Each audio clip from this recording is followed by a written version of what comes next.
സ്വർഗസ്ഥനായ ഞങ്ങളുടെ പിതാവേ, അങ്ങയുടെ നാമം പൂജിതമാകണമേ.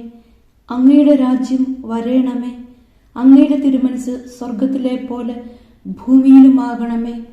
അന്നു വേണ്ടുന്ന ആഹാരം ഇന്ന് ഞങ്ങൾക്ക് തരണമേ. ഞങ്ങളോട് തെറ്റ് ചെയ്യുന്നവരോട് ഞങ്ങൾ ക്ഷമിക്കുന്നത് പോലെ ഞങ്ങളുടെ തെറ്റുകൾ ഞങ്ങളോടും ക്ഷമിക്കണമേ. ഞങ്ങളെ പ്രലോഭനത്തിൽ ഉൾപ്പെടുത്തരുത്, തിന്മയിൽ നിന്നും ഞങ്ങളെ രക്ഷിക്കണമേ. ആമേൻ. നന്മ നിറഞ്ഞ മറിയമേ, സുസ്തി, കർത്താവ് അങ്ങയോടുകൂടെ സ്ത്രീകളിൽ അങ്ങ് അനുഗ്രഹിക്കപ്പെട്ടവളാകുന്നു. അങ്ങയുടെ ഉദരത്തിൻ ഫലമായ ഈശോ അനുഗ്രഹിക്കപ്പെട്ടവനാകുന്നു. പരിശുദ്ധ മറിയമേ, തമ്പുരാന്റെ അമ്മേ, പാപികളായ ഞങ്ങൾക്ക് വേണ്ടി ഇപ്പോഴും ഞങ്ങളുടെ മരണസമയത്തും തമ്പുരാനോട് അപേക്ഷിക്കണമേ. ആമേൻ.